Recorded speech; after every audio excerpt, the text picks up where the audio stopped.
Welcome to Middle-earth Unveiled. Grab some popcorn, get comfortable. Tonight we journey into Tolkien's darkest corners. 7 monsters, 7 mirrors of fear, greed, fire, and shadow. From the lair of Shelob to the fall of Ankalagan, we'll see why Tolkien's creatures were never just villains, but the beating heart of his myth. Let's begin with the fire that still burns in the dark, the Balrog.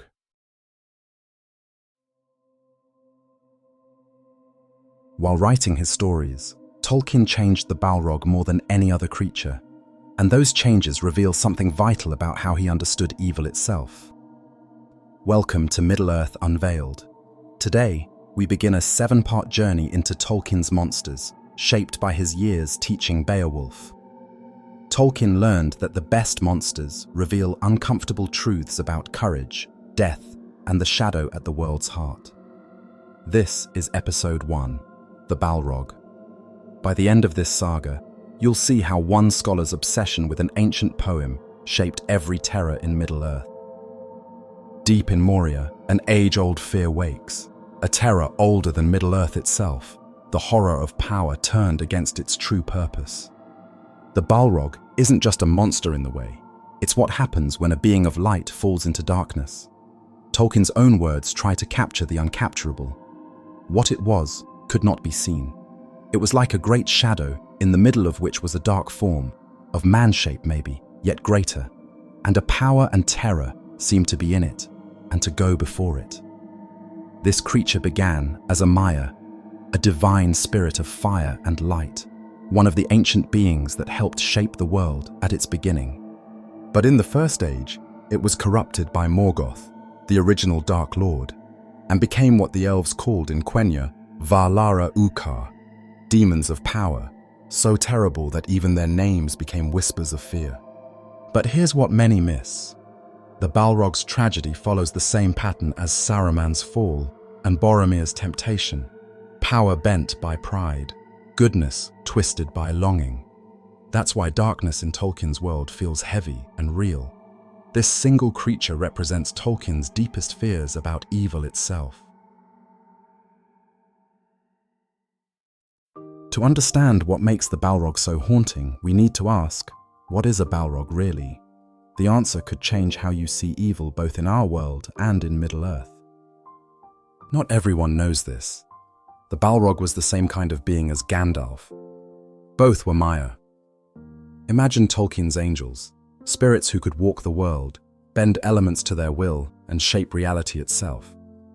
Sauron was a Maya. The wizards were Maya. And so were the Balrogs. Before its fall, this creature of flame and gloom held the same potential as Gandalf: to guide, protect, and create. It could have been a force for good. So what went wrong? Tolkien gives us the answer. For of the Maya, many were drawn to his splendor in the days of his greatness, and remained in that allegiance, down into his darkness, and others he corrupted afterwards to his service with lies and treacherous gifts. The Balrog chose corruption. When Morgoth, the first Dark Lord, offered power and the chance to rule, it accepted. This was not a mindless beast, but a spirit that chose to betray what it was meant to be. That's what makes it so terrifying. The Balrog kept its great power, but lost everything that made it good. It could no longer create, only destroy. It became pure devastation wrapped in primeval gloom. Aragorn sees the creature and knows, an evil of the ancient world. This foe is beyond any of you. This isn't just a big, scary monster. This is what happens when something meant to protect and guide chooses destruction instead. That choice, that fall, is something every person can understand. But let's go deeper. What woke the Balrog from its slumber, and what did it cost? Long before the Fellowship, Moria, also called Khazad-dûm, was the dwarves' greatest city. Its halls rang with voices, music, and hard work. For the dwarves, this wasn't just home, it was the heart of everything they valued. Then came Mithril, lighter than silk, stronger than steel, more precious than gold. The dwarves couldn't resist its promise. Each new vein brought excitement and temptation. Before long, their hope turned to hunger. They began digging deeper, chasing dreams, ignoring old warnings. That's when everything changed. One day, the miners broke through to a place untouched for ages. In that darkness, they woke something ancient, Durin's bane, a Balrog hidden deep beneath the mountain, waiting. Glóin remembered the dread. Something has crept or has been driven out of dark waters under the mountains. And then came the words no one forgets. The dwarves delved too greedily and too deep. You know what they awoke in the darkness of Khazad-dûm: shadow and flame. With the Balrog awakened, dread swept through Moria. In less than 2 years, the city was lost. Its beauty faded as darkness and water flooded the halls. Most dwarves fled, leaving behind everything but memory and regret. But some refused to give up. Years later, Balin and his followers tried to return and reclaim what was lost. Their hope didn't last. One by one, they were trapped, surrounded, and killed. The chamber of Mazabul became their grave. The Book of Records, found beside Balin's body, tells the story of their final stand. Fewer voices every day, doors barricaded, and always the steady beat of drums in the deep. So why does this matter for the Fellowship? Because they aren't just passing through ruins, they're walking the very halls where hope turned to ruin, where warnings were ignored, and where a primeval evil still waits. The same darkness that destroyed Moria is now stirring as they pass. When the Fellowship enters Moria, they are not just passing through ruins, they're trespassing in a tomb where history's wounds still bleed, where an ancient evil breathes in the dark. Suddenly, a great shadow rises. Heat and foreboding fill the air. The Fellowship freezes as the monster steps out of legend into reality. Even Legolas, who has seen ages of Middle-earth, cries out in horror, "Aye, a Balrog! A Balrog is come!" For an elf to recognize this creature instantly, this is more than fear. It is ancestral memory, a trauma echoing from the world's earliest days. Legolas is no stranger to darkness. He has walked in forests older than kingdoms, fought alongside heroes whose stories fill the oldest songs. He has seen shadows rise and fall, endured losses that would shatter the hearts of mortal men. But this is different. The Balrog is not just a legend to the elves. It is a nightmare from the dawn of the world, a remnant of the wars when Morgoth's armies brought ruin and despair. For the elves, Balrogs were the terrors that stormed their brightest cities, the demons that slew their kings and scattered their people. To see one now, in the blackness of Moria, is to feel every old wound tear open again.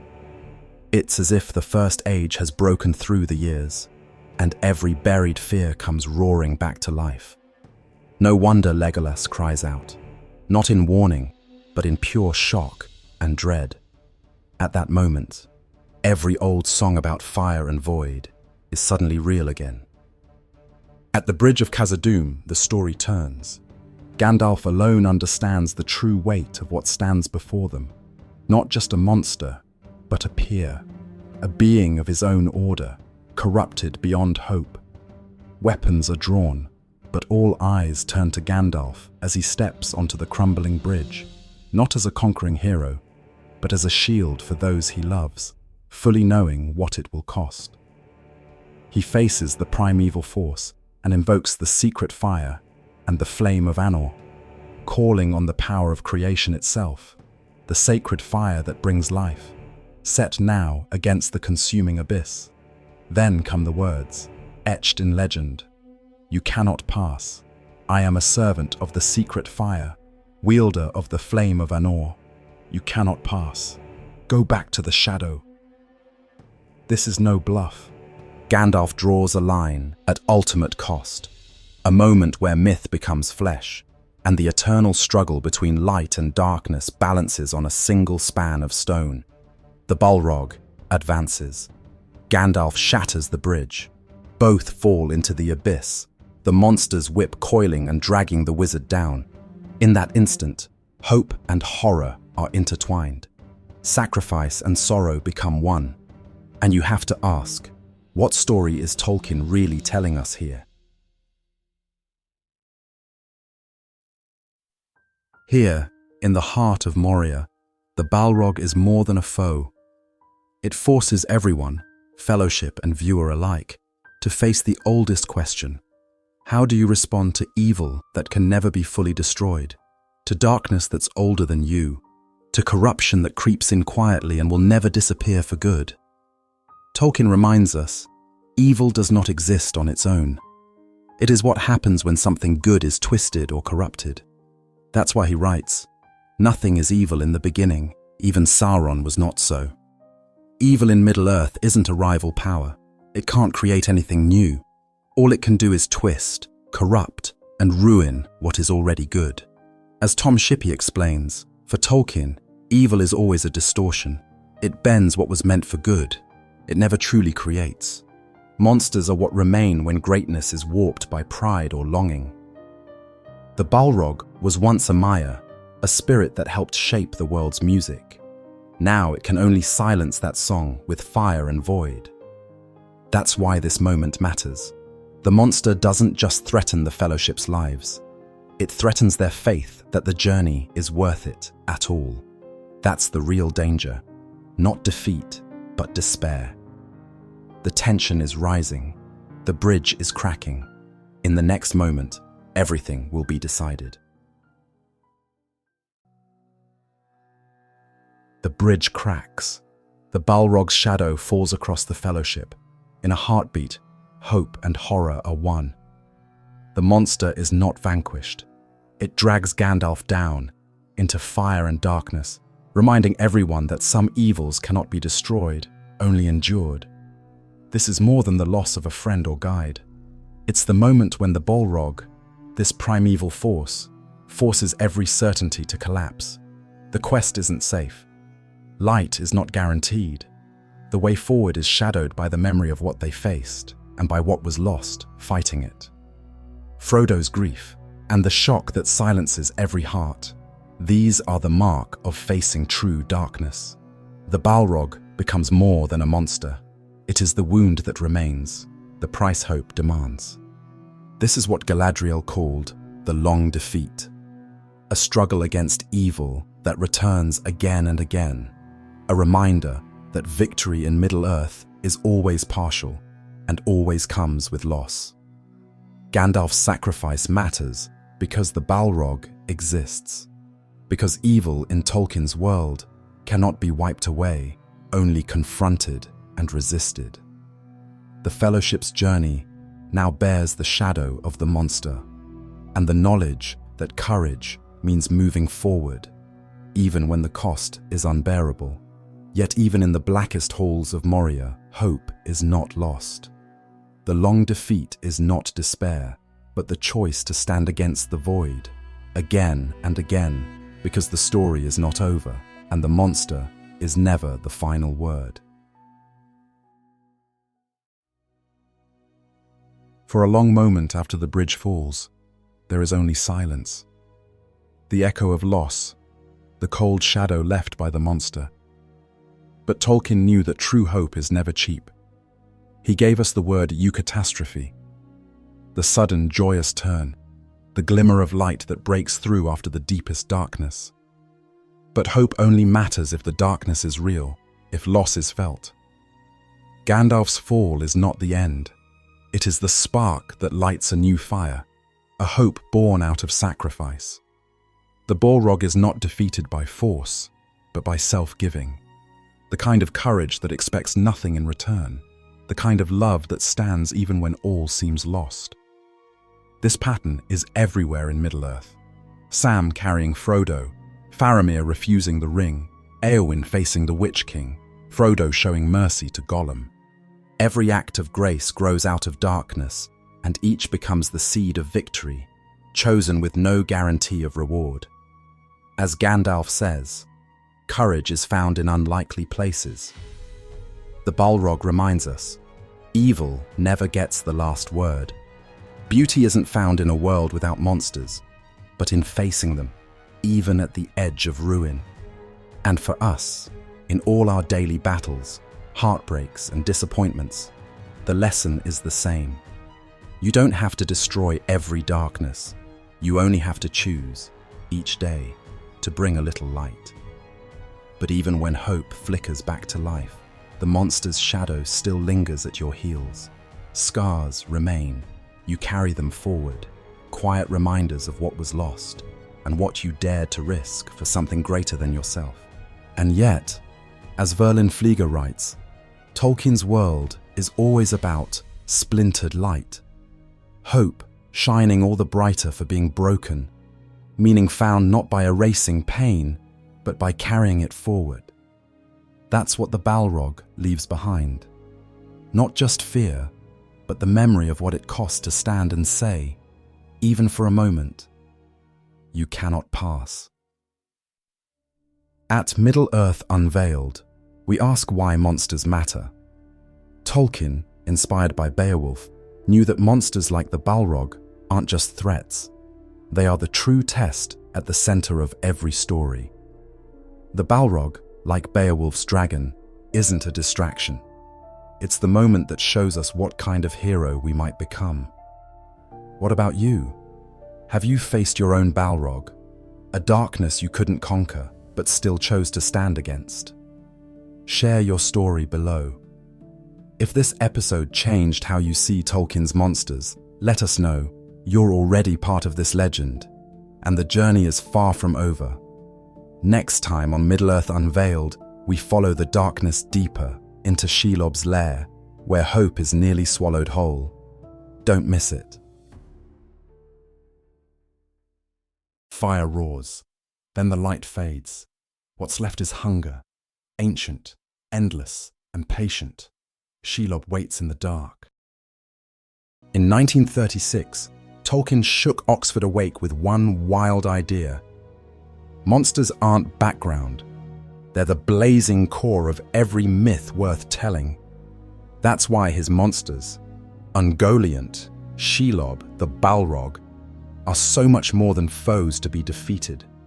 They're furious, they're potent, they terrify us because Tolkien understood. The deeper the monster, the deeper the story. Tonight, we're tracing that idea from the halls of Oxford to the darkest tunnel in Middle-earth, to see how Tolkien transformed pure craving into evil that can't be killed. Because once you see the appetite at the heart of these stories, you'll never look at Tolkien's monsters the same way again. 9 decades ago, in a chilly Oxford lecture hall, a professor began to speak. His talk, Beowulf, the Monsters and the Critics, didn't make headlines overnight, but something in that room quietly shifted. The idea took hold. Most of Tolkien's peers treated monsters as accidents, odd leftovers from pagan days, best explained away or ignored.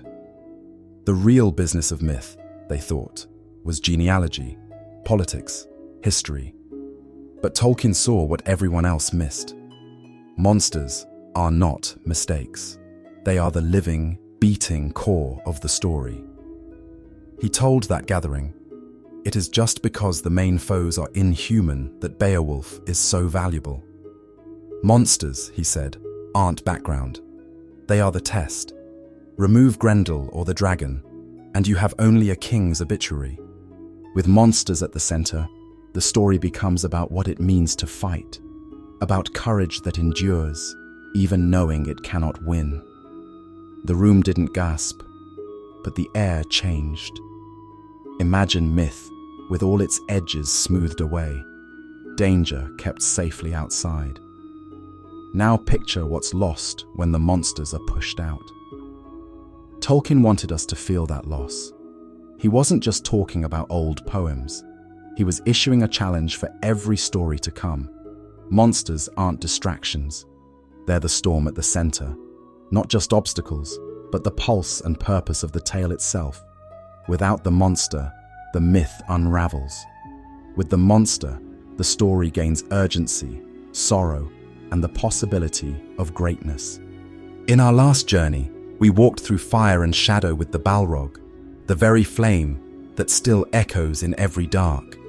But the monster Tolkien was about to create would make even the Balrog seem merciful.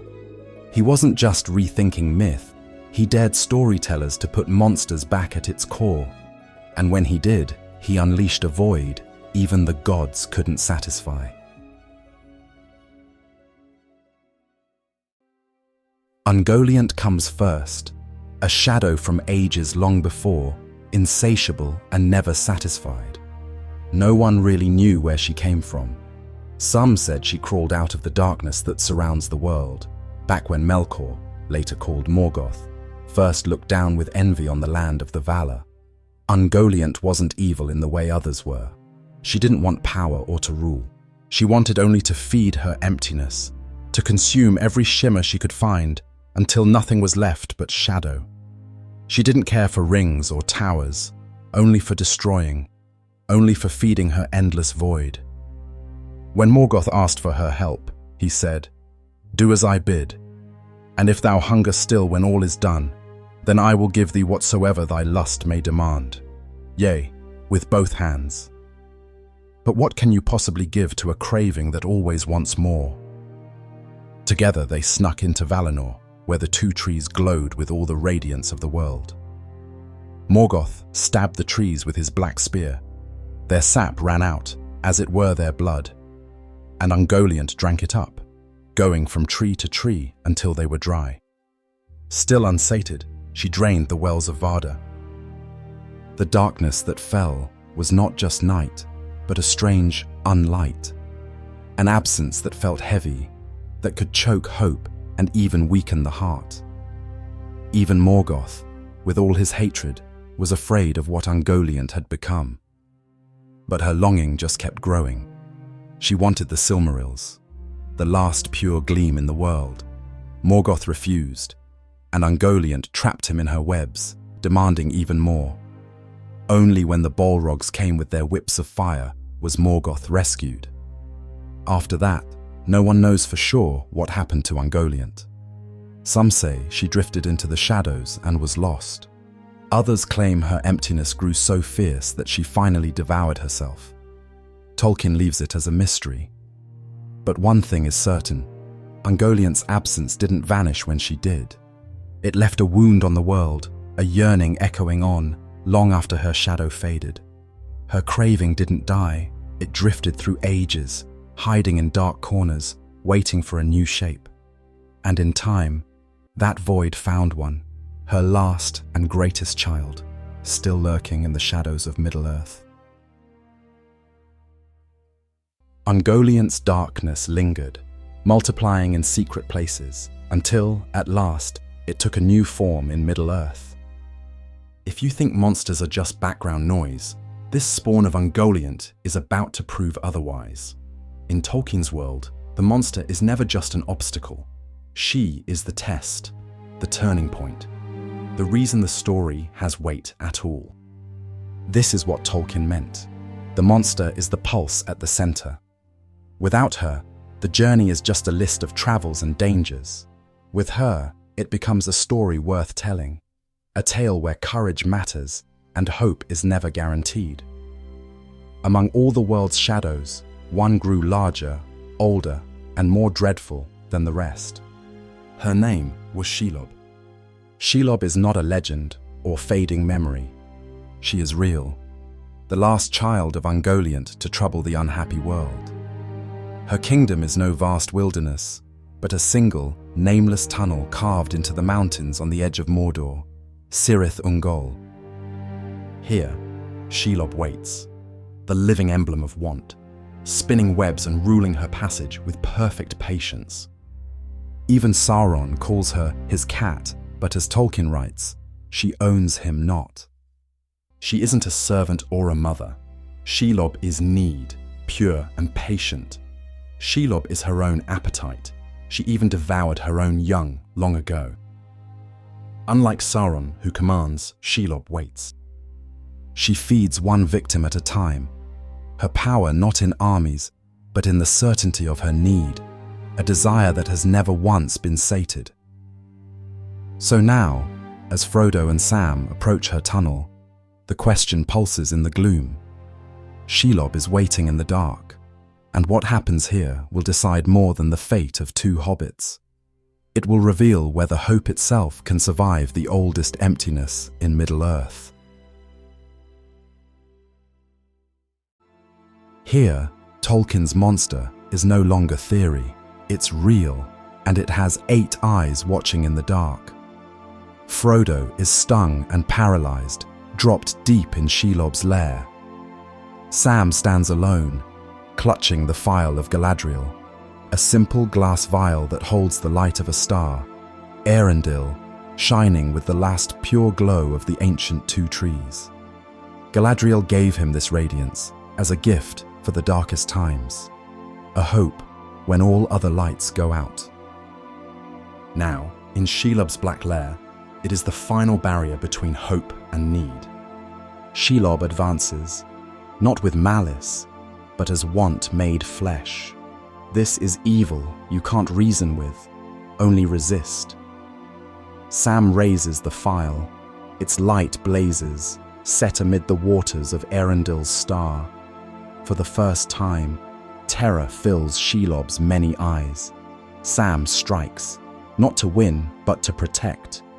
The light doesn't destroy Shelob, but reveals her limits. Even the oldest emptiness can bleed. Shelob retreats, wounded but undiminished. Some cravings are too old to die, but some gifts are too bright to swallow. For a single heartbeat, the darkness recoils, and hope endures, not by defeating evil, but by refusing to be consumed. The tunnel falls silent, but the memory of radiance lingers. For one impossible moment, emptiness itself recoiled. Shelob isn't destroyed. She waits in her deeper dark, but she's wounded. Even the oldest appetite has limits. This is Tolkien's brilliance. Monsters are not distractions, but the questions every myth must answer. His Beowulf lecture didn't just belong in the classroom. It shaped every monster he ever created. Ungoliant and Shelob aren't just nightmares. They reveal the danger of letting want define us. Their darkness starts as longing, but grows until it takes over everything. Sometimes, the thing we keep feeding, hoping it will fill the emptiness, ends up devouring us instead. But Tolkien never left us with despair. His answer isn't easy victory, but hope offered freely, given with no promise it will last. A gift that wounds the void, even if it only flickers for a moment. That's why these stories endure. The yearning haunting Middle-earth is never just fantasy. It lives in us. The desires that are never satisfied, the needs that hide as friends before showing their true face. To offer your light is to risk everything, never knowing if it's enough. But sometimes, one act of courage, one gift freely given, holds the darkness back for another day. So, what craving have you been feeding, hoping it will finally leave you whole? And what gleam, even now, might be waiting for you to spend, before the darkness remembers how to swallow it again? If you've stayed with us this far, know this: the greatest stories don't just warn us, they invite us to carry the flame forward.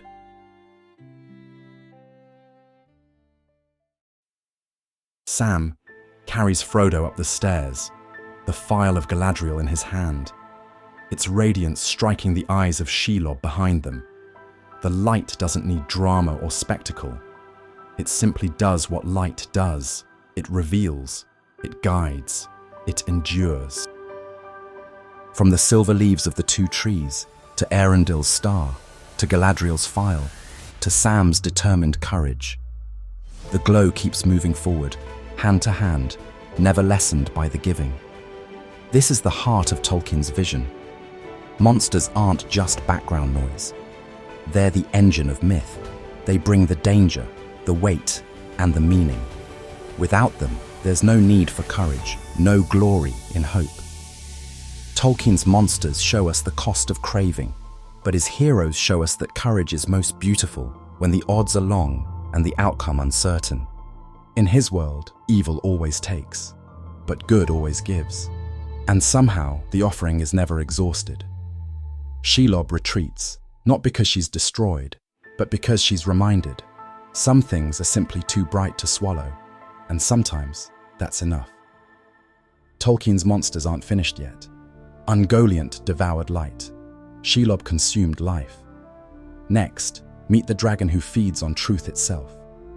Up next, SMAUG and dragon sickness. Why do dragons sleep on our dreams? In Tolkien's world, dragons don't just threaten bodies. They corrupt memory, meaning, hope.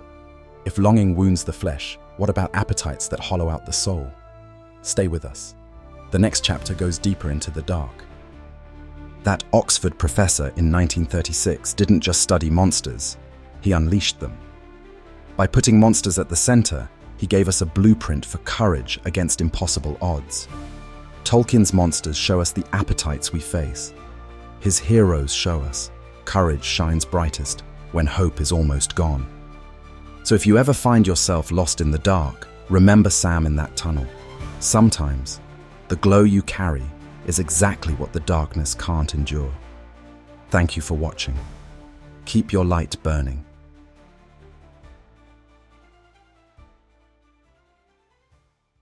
Shelob devours in shadow. SMAUG devours in gold. His fire waits for anyone foolish enough to covet his treasure.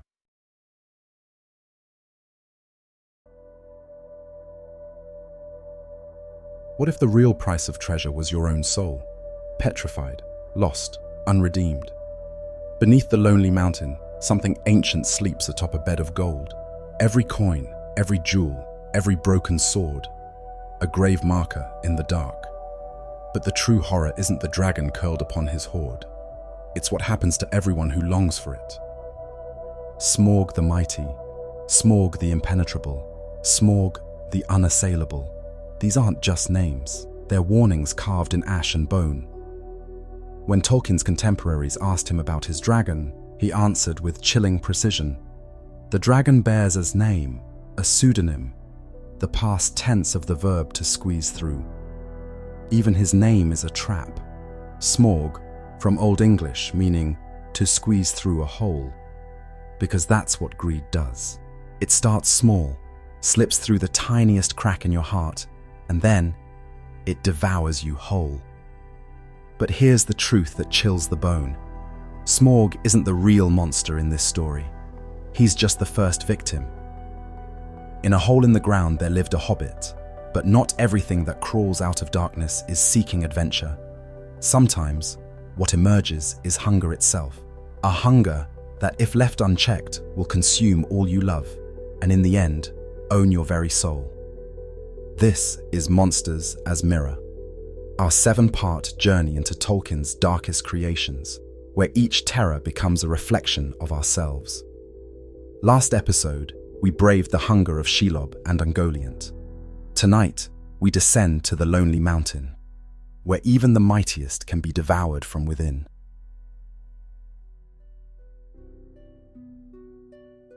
It was in a cold Oxford lecture hall that Tolkien dropped a spark into the world of myth.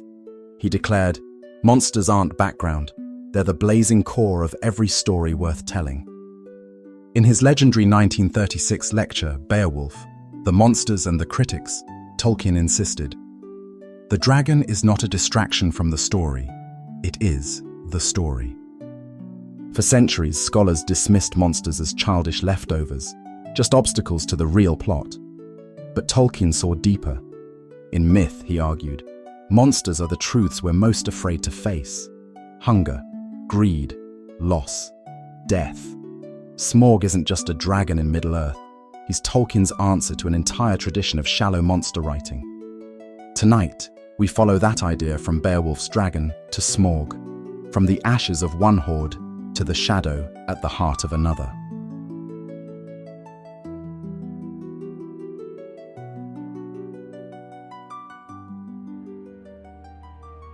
Before the shadow, there was light. Before the curse, there was joy. Before SMAUG, there was a kingdom so beautiful, even the elves spoke of it with wonder. Thorin Oakenshield carries this memory like a scar. Long ago, in my grandfather Thror's time, our family was driven out of the far north and came back with all their wealth and their tools to this mountain on the map. So my grandfather's halls became full of armor and jewels and carvings and cups, and the toy market of Dale was the wonder of the north. Picture it. The kingdom under the mountain at its peak. Dwarven hammers ringing against anvils. The Arkenstone burns like a trapped star in the throne room. Children race through Dale, laughter echoing off stone. The river runs clean, carrying songs and goods between mountain and town. This wasn't just wealth. It was civilization at its height. The dwarves turned stone into symphony, metal into memory. Their halls held light that shone out into the dark. But Thror began to change. Gold whispered to him. Late at night, he would walk his treasure halls alone, counting, always counting. Servants noticed the gleam in his eyes. Where gold gathers, shadow follows. And in the north, something ancient stirred. Something heard the whisper of gold. The withered heath, a wasteland where dragons bred among ancient bones. Here, SMAUG learned to hunger, not just for food, but for gold, for the sound of terror in mortal voices. When his shadow first fell across Erebor, the dwarves thought it was a cloud. They were wrong. The attack came at dawn. SMAUG descended like a red thunderbolt. Centuries of craft and culture vanished in hours. The toy market became a graveyard. Halls that had rung with laughter filled with smoke and screams. But the true horror wasn't the destruction. It was what came after.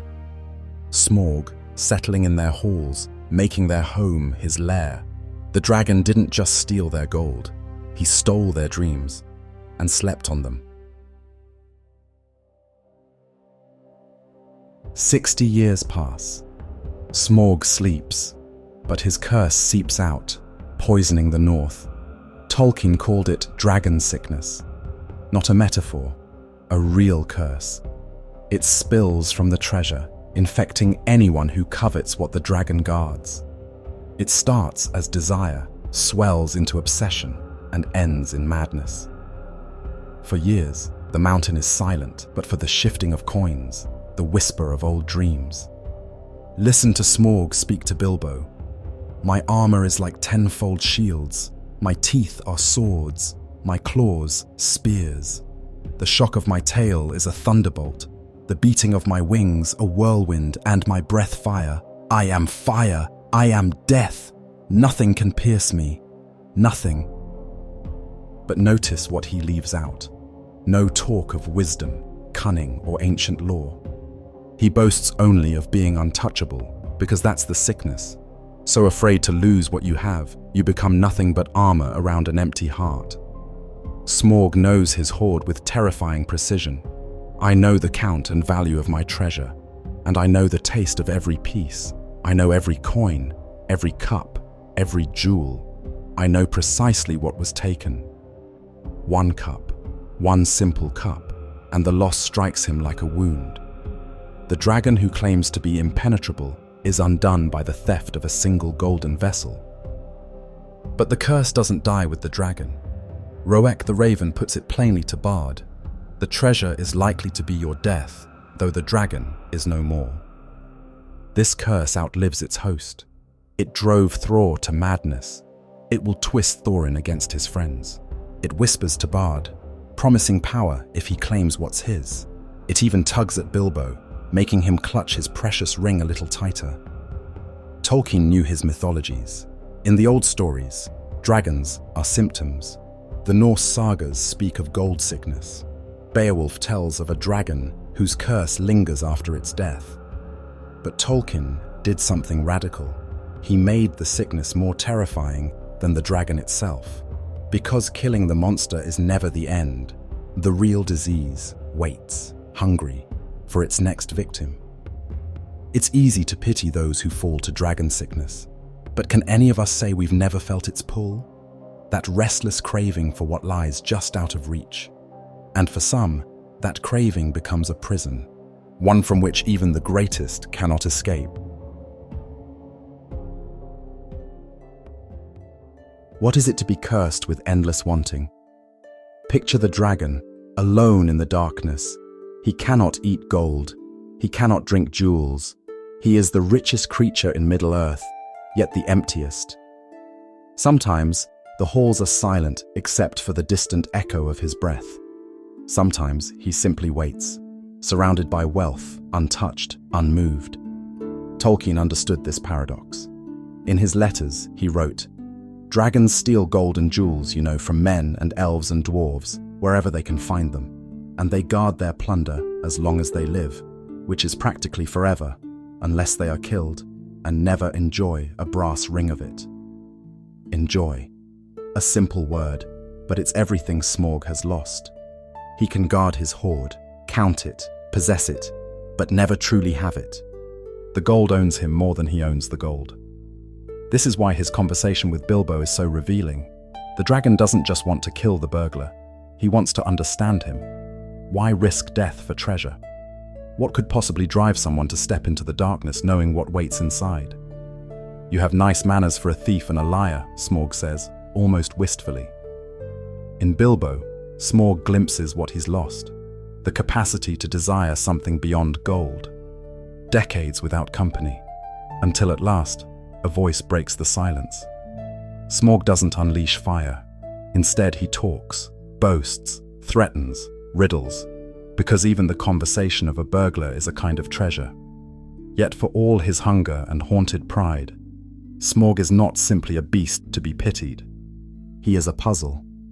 And Bilbo, standing in the dark, is about to discover that sometimes the only way to survive a monster's lair is to outwit the monster's mind.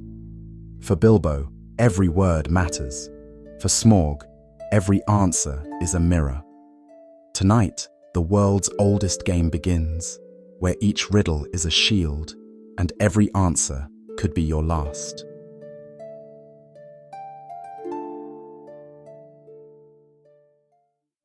When Bilbo Baggins enters Smaug's lair, he doesn't carry sting or orcrist. He carries something far more dangerous, his wit. Tolkien turned the old dragon-slaying tale upside down. Here, the hero isn't a knight, but a burglar expert, armed with quick thinking and riddles. Smaug expects swords and shouting. What he gets is a polite, invisible hobbit, tiptoeing through treasure, heart-pounding, mind-racing.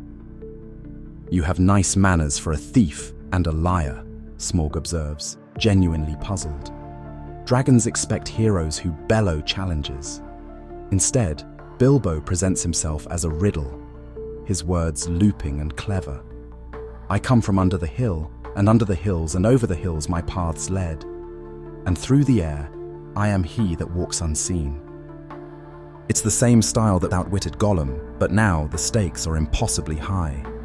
One wrong word and he's dragon food. But Smaug plays along, because this is fun. For the first time in decades, the dragon's mind is fully engaged. He banters, circles, teases, trying to catch the burglar in a slip. "I don't know your smell," Smaug says, frustrated. "I don't know your voice. I don't know your face. Who are you and where do you come from, may I ask?" This is the moment of maximum danger. The dragon who knows every coin can't solve the riddle of a single hobbit. Bilbo, feeling bold, gets a little carried away, dropping hints, riddling too close to the truth. "I am the lucky number. I am he that buries his friends alive and drowns them and draws them alive again from the water. I came from the end of bag, but no bag went over me." Now Smaug's playful curiosity turns to suspicion, then to rage. He begins to see through Bilbo's clues, realizing there's a company, a plan, a threat, revenge. The king under the mountain is dead, and where are his kin that dare seek revenge? Girion, Lord of Dale, is dead, and I have eaten his people like a wolf among sheep. And where are his sons that dare approach me?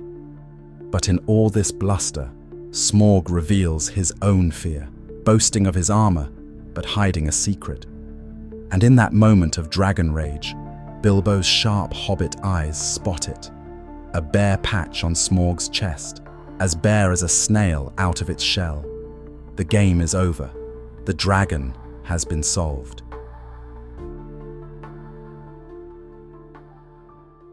Bilbo escapes, but his victory comes at a terrible price.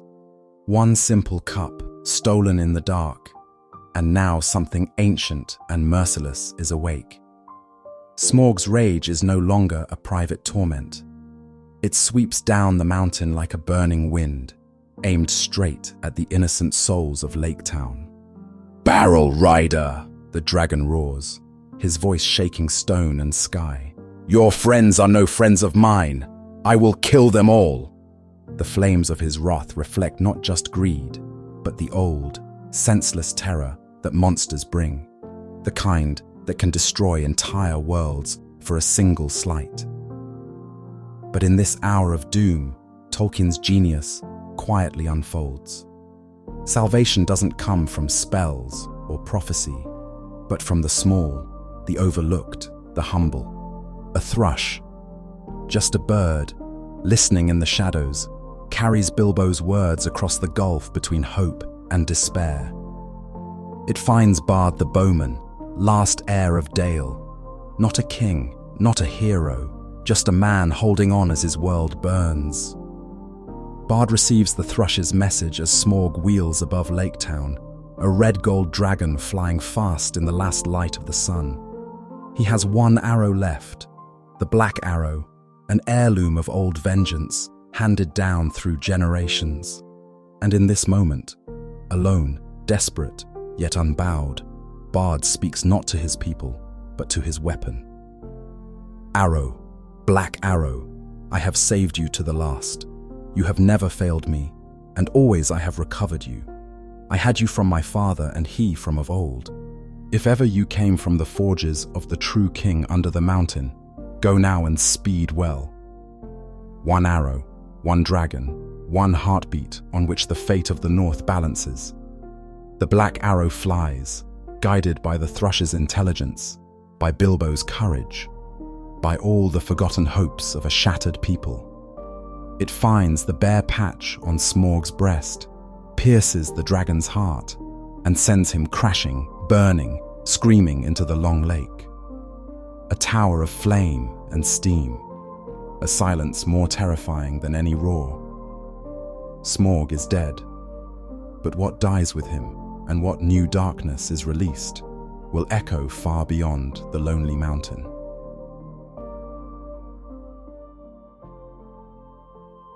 The dragon is dead.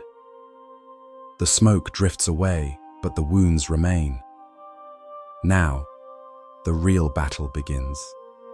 Not with fire or claws, but with words, with suspicion, with longing, and regret.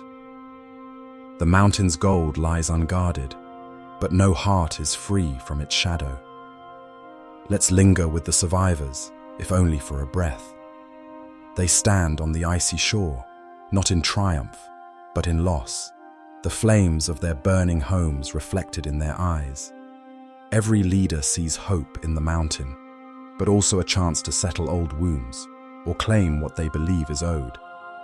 Bilbo, standing in the ruins of Lake Town, believes the story is over. The dragon is dead, the goblins are scattered, and the treasure is waiting.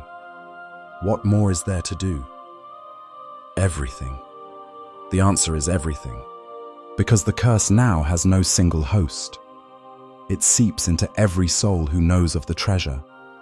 The men of the lake, homeless and desperate, march to the mountain for justice. The elves of Mirkwood arrive with old claims. The dwarves, led by Thorin, barricade themselves behind stone and pride. For Thorin, the treasure becomes a fortress, a wall between himself and a world he can no longer trust. For the men of the lake, it's justice for what they've lost. For the elves, It is memory, debt, and hope. But for Bilbo, it becomes something different, a test of conscience, a quiet invitation to mercy. And Thorin, noble, brave, tragic Thorin, falls deepest into the sickness. The king, who should have been celebrating, is now consumed by suspicion and dread. I will not parley with anyone, while an armed host lies before my doors. The treasure is mine, and mine alone. Even his kinsmen try to reach him. You are not making a very splendid figure as king under the mountain, Balin says, sadly. But Thorin cannot see past the gold's shadow. The treasure becomes a prison, and the king a captive. This is Tolkien's masterstroke. The Battle of Five Armies is not about good or evil, but about wounds that greed leaves behind. All converge on the lonely mountain, not to defeat darkness, but to divide its spoils. The curse makes puppets of them all. In this storm, it is Bilbo, small, underestimated Bilbo, who sees most clearly. He takes the Arkenstone, the heart of the mountain, and offers it to Bard and the Elven King. It is a simple act of courage, an honest burglar's gamble for peace. I may be a burglar, but I hope I am an honest one. I will give you the Arkenstone, and you may do what you like with it. But I wish to be spared the battle. The Arkenstone scene is Tolkien's quiet answer to dragon sickness. The only cure for greed is generosity, the only antidote to possession, the willingness to give up what you treasure most. Even so, the curse claims its final victim.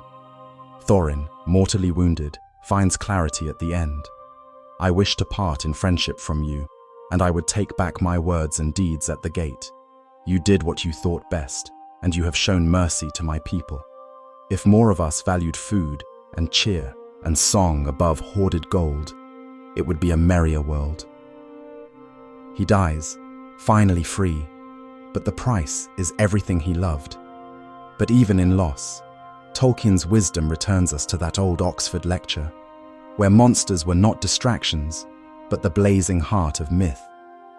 The true cost of Smaug's curse is measured in broken trusts, in wounds that haunt generations, but also in the fragile, hard-won threads of alliance that begin to mend the world. And so, when the dust settles, what rises is not just ruin, but the first hope of healing. A reminder that facing monsters is not about slaying evil, but learning what must be protected and what must be let go. And so, on this knife edge of hope and loss, another shadow stirs, quiet at first, but growing in the darkness beyond the mountain. When Gandalf finally reveals his true purpose, the threads come together. The dragon and the mountain. That was only the beginning. You have not seen the last of me. I am going south, and I have not got time to spare for you or your treasure. I am going to the necromancer of Dol Guldur. The necromancer, Sauron, though his name is still spoken only in dread. The gold that drew a dragon, the greed that broke a king. These were only the opening moves in a far greater story. Smaug wasn't just a dragon. He was Sauron's unwitting ally. As long as he lived, the North remained divided, too wounded to stand together. But with the dragon's fall, and with Bilbo's courage, Bard's arrow, and Thorin's sacrifice, the free peoples of the North found unity and hope once more. When Sauron's armies finally marched, they faced not scattered victims, but a new alliance, dwarves, men, and elves standing side by side. The road from a quiet hobbit hole led to a dragon's lair, and from that darkness, all the way to the gates of Mordor. But even that isn't quite the end. Because the real treasure Bilbo found beneath the mountain was not gold or jewels, but a simple golden ring, picked up in a riddle game, won in the shadows, and carried unknowingly into legend. My precious, Gollum called it. And now it rests with a hobbit who does not yet know its burden. the dragon's curse is broken. But another older shadow now begins its slow, silent work. All the gold, all the greed, all the ruin, these were only the prologue. But in Middle-earth, as in every great story, light and hope are never lost for long. We face monsters not just to see what is dark, but to remember what we most wish to protect. And as long as there are those with the courage to choose mercy, to share rather than to hoard, there is always a chance, no matter how small, that goodness will rise again. Next time on Monsters as Mirror, we've crossed paths with the Balrog, the living shadow of buried rage. We've faced Ungoliant and Shelob, whose hunger could swallow even hope. But next, we meet the father of dragons himself, Glaurung, the master of lies and the monster who hoards not gold, but memory, regret, and the power to twist fate. Is Glaurung the father of every lie? Join us as we uncover the darkness at the root of all deception on the next Monsters as Mirror. One dragon guards treasure, another guards nothing but the truth he can twist. Glaurung kills with words. What if the most terrifying monster wasn't the one that burned your world, but the one that whispered just enough poison to make you burn it yourself? In the wild heart of Middle-earth, a new darkness wakes. Not the greed of SMAUG, hoarding gold in his sleep, but something far more dangerous. A beast that hoards agony, feasts on confusion, and leaves nothing behind but broken trust. This is Glaurung, Morgoth's first and deadliest dragon. His fire is legend, but his true weapon is subtler. He turns love into fear, memory into a trap, and doubt into a curse you can never shake. Tonight, we follow a poison that twists heroes into victims, turns family into strangers, and teaches even the bravest heart to doubt what is true. Tonight, we don't just face a dragon, we face the lie that waits in all of us. Welcome back to Monsters as Mirror. Last time, we braved the curse beneath the gold, SMAUG, the dragon of appetite and greed.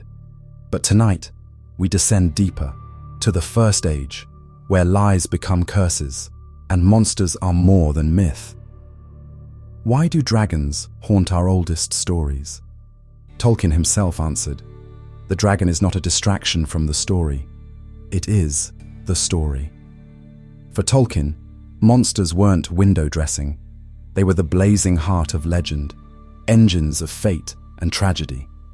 He confessed even as a boy, "I desired dragons with a profound desire." So when he imagined Glaurung, he wasn't just inventing a beast, he was making an argument. A monster's voice can shape and shatter the destiny of heroes. Glaurung isn't background, he is Tolkien's living thesis. Monsters drive the machinery of meaning. The dread of Glaurung lay on them, but it was not fire alone they feared. It began as rumor, strange tracks in ash, scouts who never returned. Some whispered a new terror had slipped from Morgoth's fortress. Few believed, until the ground shook and the sky caught fire. Glaurung's arrival changed everything. His breath boiled rivers, his tail toppled towers, forests vanished in flame, whole armies broke at the sight of his shining scales. Elves called it the Battle of Sudden Flame. Night was torn apart, and Morgoth's hosts, led by Glaurung, poured into Beleriand like a living storm. Those who survived spoke in broken whispers. The dread that crawled before him was like a second shadow, one that crept into your bones and never left. A captain of Hador's house remembered. "We saw a shape in the smoke, a serpent, vast as a mountain's spine, burning with gold. Those who stood against him were lost to fire. Those who fled felt the darkness follow them home." But the horror was only beginning. With every conquest, Glaurung was learning. His path led to Nargothrond, an elven stronghold hidden deep in the hills. There, He broke more than stone. He broke spirits. He halted defenders with a glare, then spoke dark words that made the bravest falter and friends turn upon each other in fear. Heroes doubted their own courage.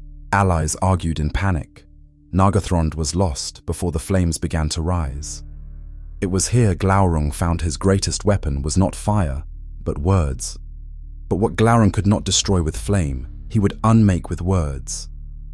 This is where dread becomes poison, and the true war moves from battlefield to mind. Glaurung's greatest weapon was not his flame. It was the venom in his speech, the dark sorcery in his gaze. And now, for the first time, he set his sights on a mortal who would become his greatest adversary, Turin, son of Húrin.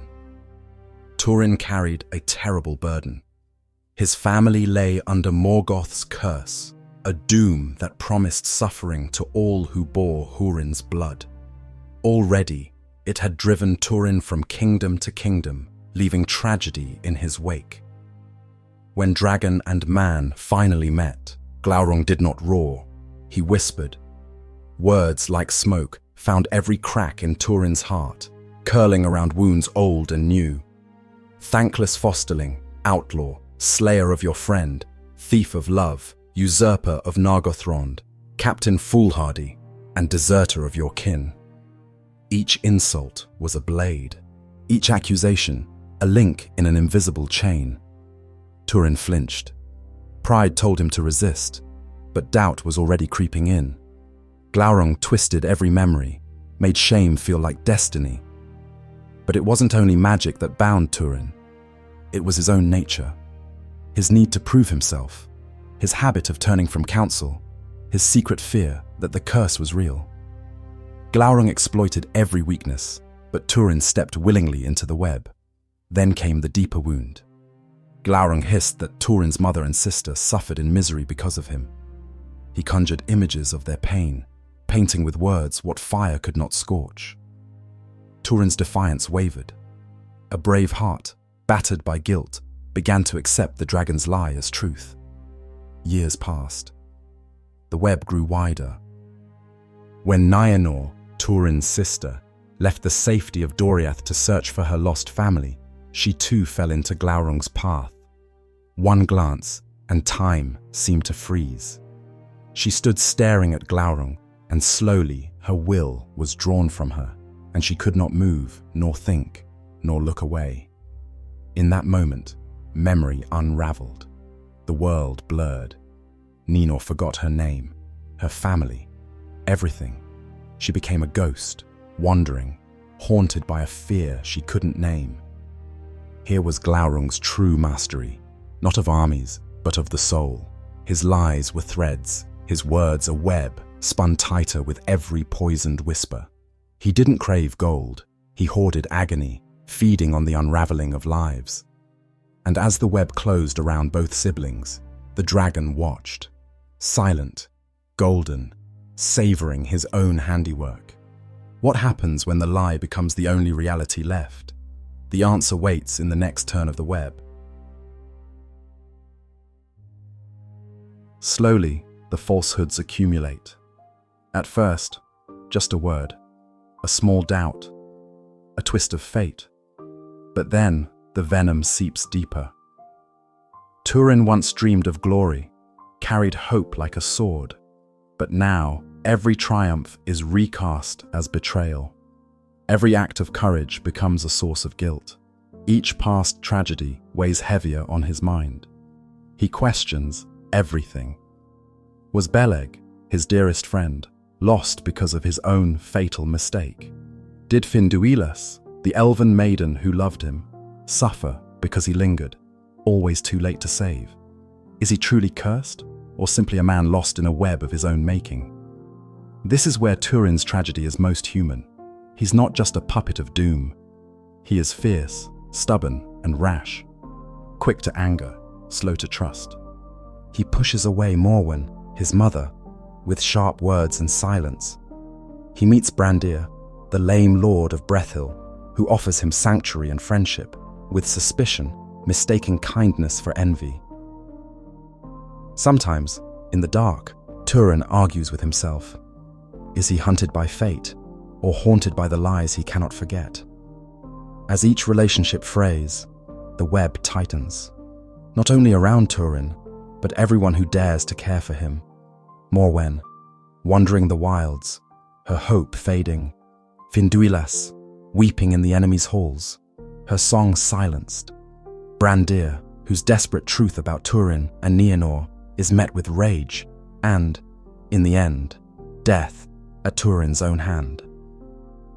There comes a moment when the poison is everywhere and the web is complete. Then Turin perceives that all the lies of Glaurung had ever led him astray. In the end, Turin is a hero only in song. Inside, he is drowning in doubt, a legend unraveling from within. And in that tightening web, hope is the first thing to vanish.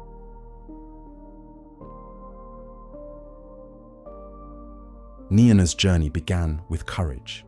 She slipped into the wild, determined to find her lost family, driven by hope, refusing to yield to fear. But hope is a fragile shield when Glaurung is hunting. One look from the dragon, and her story vanished. She became a shadow, her name stolen, her mind emptied. Nameless, haunted by terrors she could not remember, she wandered the woods, a ghost in a living world. When at last Nienor stumbled upon Turin, neither recognized the other. But in the ruins of their lives, they found an unlikely shelter, two lost souls clinging together against the gathering dark. Their love was fragile, desperate, and doomed, a flicker of light that dared to grow in the dragon's shadow. For a heartbeat, life seemed possible. They laughed. They planned. For a moment, the world almost felt whole. But Glaurung's poison works in silence, and doom does not sleep. Every day, the web tightened. A chill in the wind, a shadow at the window, an unspoken dread that no happiness could ever last. They did not know what waited at the edge of memory, only that something terrible circled, drawing closer with every breath. Then, the day of reckoning. Glaurung was wounded at last, and the spell was broken. Memory came flooding back, too late. Nienor remembered everything, her name, her kin, her love for her brother, and the horror that bound them. She screamed, a cry that tore through the forest, the kind that makes the world itself flinch. She ran, blind, broken, consumed by terror and shame, until despair swallowed her, and the tale ended in a leap into darkness. Turin awoke to silence and ruin. In a moment, the truth, Glaurung's masterpiece, was laid bare. Every step, every choice had been twisted by the dragon's will, and by Turin's own refusal to see. Brandir, the gentle lord who tried to warn them, lay dead by Turin's hand, a final act of rage and blindness. Bretil, the last refuge, was now a tomb echoing with unanswered cries. This is not double despair. This is a shattering. Nienor's scream, Turin's silence, a world torn in two by grief so deep it cannot be named. And somewhere, the last coils of Glaurung's web tighten, ready to snap.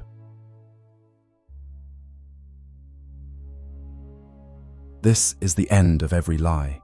Turin comes, not as a savior, not as a hero, but as a man broken by doubt, stripped of every illusion, his heart raw from love and loss.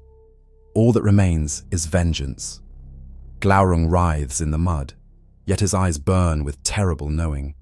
Lightning glances off his golden hide, illuminating the ruin that surrounds them both. The air is thick with poison, rain, and dread. Turin staggers closer, every step heavy with regret. Come then, son of Hurin, Glaurung whispers, voice sharp as shattered glass. Come and hear what you truly are. But Turin, who has lost everything, will not listen to another word. He lifts Gurthang, the black blade, a sword that has tasted too much blood, a sword that knows despair.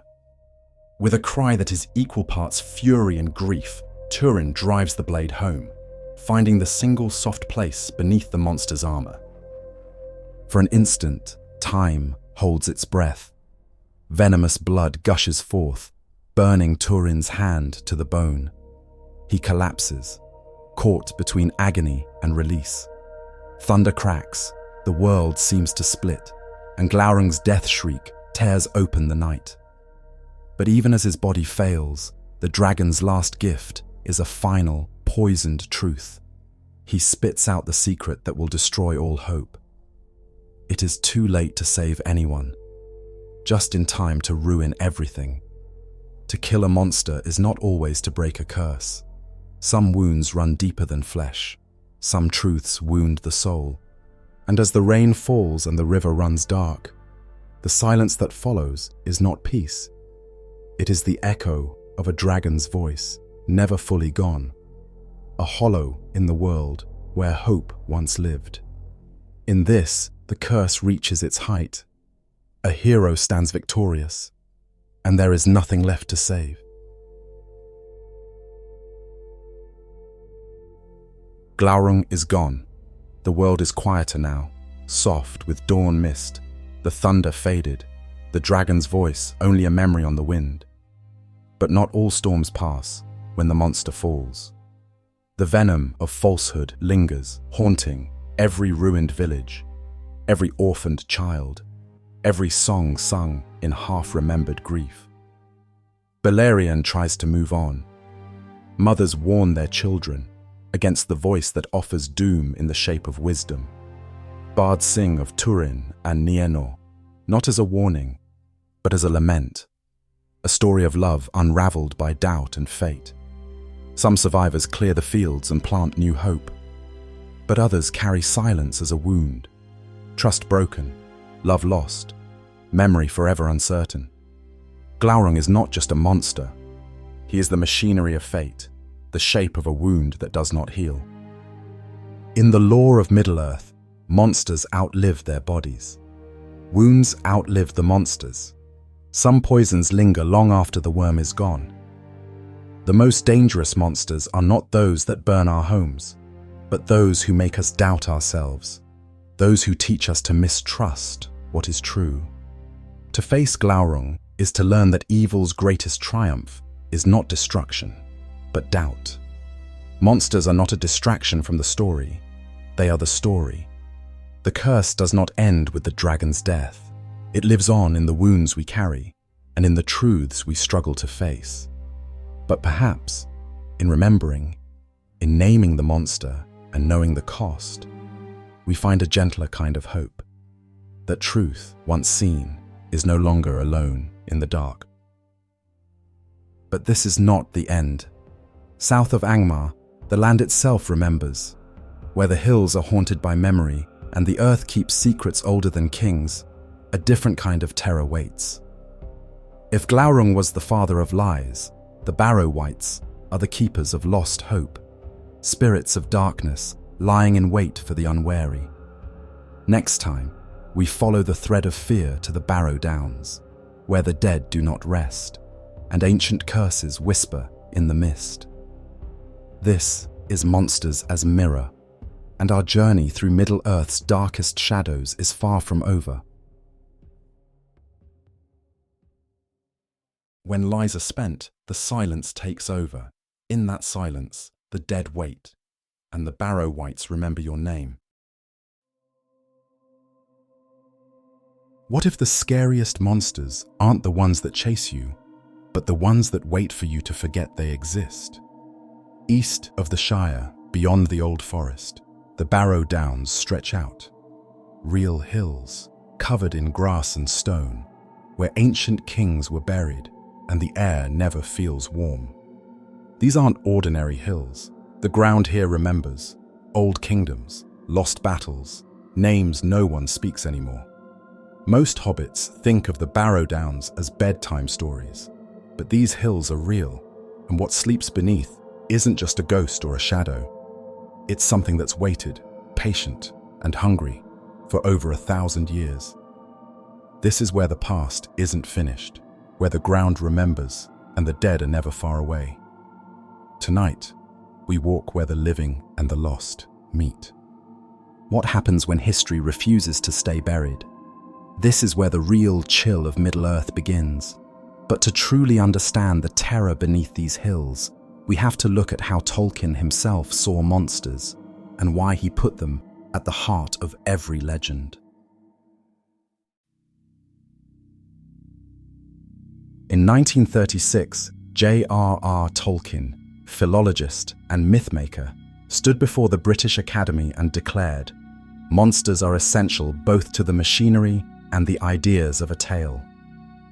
Where most saw monsters as old superstitions, Tolkien saw them as the heartbeat of every myth. Grendel in Beowulf, the Draugr of Norse legend haunting ancient graves, dragons twisting destinies. Last time, we saw how Glaurung, the first dragon, warped the fate of heroes through cunning and fear. But Tolkien didn't just theorize, he lived his argument in every story. The Barrow-Wights are no detour. They are the dread that roots the Lord of the Rings in the ancient North, a confrontation with the world's unburied trauma. Here, monsters make poetry. They turn four hobbits' journey into a battle with the cold, unhealed past, a struggle as old as Middle-earth. But why do the hobbits face this ancient evil so soon, before they even reach Bree, before the darkest shadows of Sauron fall? Let's see why Tolkien set this trap right here, at the edge of the map. Why does this terrifying encounter happen so early in their journey, before Bree, before the true darkness of Sauron's power? Tolkien puts the Barrow Downs just after the wild old forest for a reason. In the forest, danger is wild and alive. The Barrow Downs are colder. Here, the past itself becomes a threat. With every step, dread deepens. The journey grows colder, quieter. Light fades. Birds fall silent. Each hill feels like a warning, like the land itself is closing in. Tolkien writes, "A shadow came out of dark places far away, and the bones were stirred in the mounds. Barrow-Wights walked in the hollow places with a clink of rings on cold fingers and gold chains in the wind. Stone rings grinned out of the ground like broken teeth in the moonlight." This isn't just background, it's an enemy. Stone rings leer, every mound an open wound. The Witch King, Sauron's most terrible servant, sent evil spirits to haunt these mounds, on the watch with malice. The hobbits aren't just lost. They're being drawn in by mist, by memory, by history itself setting a trap. Tolkien's genius is this. Sometimes, the greatest dangers don't come from ahead. They rise up from beneath your feet, stirred by shadows, hungry for the living. But to really grasp what kind of evil waits here, we have to dig even deeper, into the ancient words and legends Tolkien used to conjure the Barrow-Wight. Tolkien didn't invent the Barrow-Wight out of thin air. He built it from old languages and older fears. Here's how. Barrow comes from Old English Beorg, a grave mound, a hill where the dead are buried, grass hiding secrets below. Wight comes from Wicht, a being neither alive nor dead, something strange and hard to define. There's a natural creepiness in that. It's a word that lingers, heavy with unsaid things. But Tolkien didn't just look in the dictionary. He studied the great stories of the past. In Beowulf, there's a dragon, another monster sleeping in a barrow, on top of a pile of gold, waiting to be disturbed. For Tolkien, monsters like this aren't just obstacles. They're what make a story come alive. They're the shadow that gives every victory its weight. He also drew from Norse legends. There, Draugr are undead guardians, blue-black, swollen with death, who rise in anger if their graves are disturbed. In those stories, anyone who enters a barrow is changed forever. No one leaves untouched. Tolkien was an expert in these tales. He translated Sir Gawain and the Green Knight and read the oldest English poems, learning how words could make people feel fear, longing, and wonder. He knew a word like wight or draugr could send a chill down your spine, even today. It's not just the meaning, but the sound. Wight. A word that almost makes you whisper, as if saying it out loud might wake something sleeping. Tolkien wove in other myths too. In Celtic legends, the Sidhe are spirits who guard the mounds, and anyone who enters risks madness or doom. In Germanic stories, restless dead warn us that forgetting the past can bring trouble to the living. For Tolkien, words weren't just labels, they were spells. Words like cold, evil, and barrow aren't just decorations. They summon old fears into daylight. But even the best words have their limits. To see the true power of the Barrow-WIGHTS, we have to follow the hobbits, right into the mist, where ancient words become living nightmares. Before hobbits ever wandered here, these hills were graves of legends, layers of hope and loss stacked upon one another like rings in an ancient tree. Here, the Edain, the first friends of the elves, were buried, warriors whose names echo in the oldest songs. Dunedain rangers once kindled fires to keep watch against the night. The proud kings of Cardolan built barrows as bulwarks, their last stand against the growing dark. But even glory fades. The Great Plague swept through in 1636, snuffing out bloodlines that had survived both sword and treachery. Kingdoms crumbled, memory thinned, the Barrow Downs fell silent. It was into this hush that the Witch King of Angmar came. Sauron's deadliest servant knew that to poison hope, you need not kill the living. You only need to corrupt their memory. He sent wights, spirits in borrowed flesh, to infest the tombs, turning places of honor into wells of fear. Why not a direct assault? The Witch King knew that desecrating graves was a deeper wound than any open battle. Across cultures and centuries, the desecration of the dead is a universal taboo, because it's an attack not just on people, but on identity, on the meaning of life itself. It makes history itself unsafe, the ground beneath your feet a source of anxiety. On the Barrow Downs, the geography of memory becomes the geography of trauma. Each mound is a scar that shapes the land and the soul. Here, the landscape itself becomes an antagonist, drawing the living into its sorrows, teaching them that the past, if left untended, will reach up to claim the present. These hills remember the oath of Eorl, the ride of the Rohirrim, the last stand at Fornost. Every barrow is a wound that never healed. Not all who lie beneath rest easy, and soon, 4 unsuspecting hobbits will discover. Some evils are far older and far hungrier than Sauron himself. 4 hobbits, fleeing the Shire and the Nine, take shelter on the Barrow Downs, believing themselves hidden. But on these hills, nothing stays hidden for long. Fleeing one shadow, they stumble into another, older, hungrier, infinitely patient. The wights hunt like spiders, spinning their webs of cold mist. It curls around the hobbits, dividing them, blurring friend from friend, path from memory. Each footstep is heavier. The world grows silent, heavy, and strange. The fog isn't natural. It moves with intent, guiding the hobbits into its heart.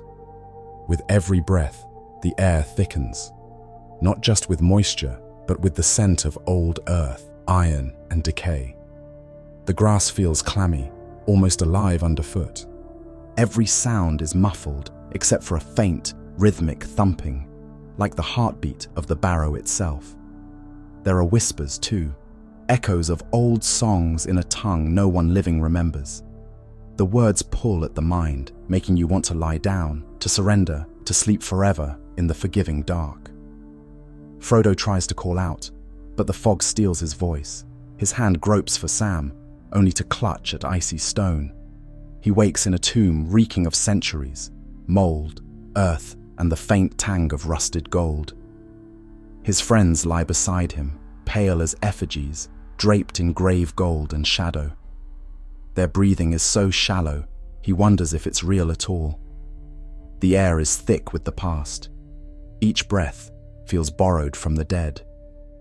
Ancient treasures glitter around them, talks, Rings, crowns, swords, gathered by hands that hoped for comfort in death, but found only waiting. Then, a sound, a creak, a groan as of ancient weight shifting on stone. A hand, bone white, emerges from the darkness, fingers impossibly long, skin stretched tight, nails black and claw-like, eyes like chips of moonstone, burning cold. This is the moment that freezes every heart. The white moves with a dreadful patience, unfolding itself from the earth, moving not like a living thing, but like a nightmare rehearsed for 1,000 years. The whites drain life slowly, savoring fear, drawing warmth and memory from their prey. The cold of their presence numbs, paralyzes, invades the mind with thoughts not its own. For a split second, Frodo fights, tries to lift his arm, to scream, to move. But the will is leached from him, a sensation of being slowly buried alive. A chill touches him, a shadow falls on his heart. He is paralyzed, neither able to move nor speak. Here is Tolkien's deepest fear, that the wounds of the past, left unhealed, can rise up to devour the future. This is no Nazgul spell. This is older, malice that seeps from the bones of the world, that grips the fear itself, that remembers every name the living would rather forget. In this moment, the quest stands on the edge of annihilation. But what power in Middle-earth can break a spell older than the shadow itself?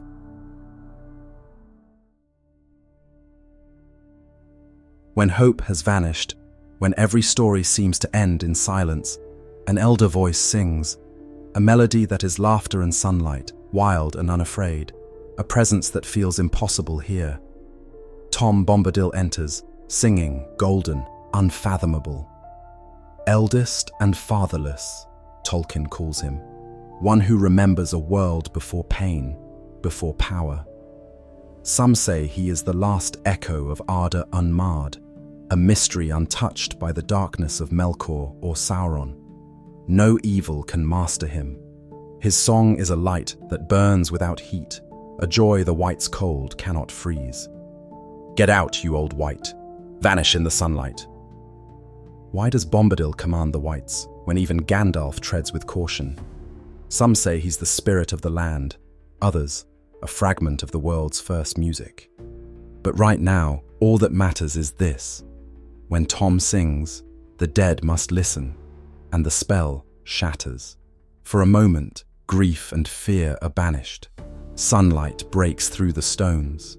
Rescue feels like a miracle, unexplained and maybe unexplainable. But even Bombadil's song cannot heal every shadow. Some wounds run deeper than magic, and the hobbits will carry the Barrow's chill long after they walk out into the sun.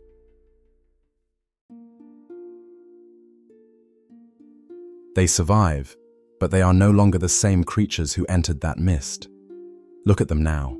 4 simple folk from the Shire standing in morning light, and yet, something fundamental has shifted. Frodo can't stop his hands from trembling when he touches stone. Every surface feels cold now, even in sunlight. Nights ahead will find him gasping, clawing at bedsheets that feel like burial shrouds. The ring hasn't even claimed him yet, but the Barrow has taught him what it means to be drained. To feel your very essence pulled away, drop by drop.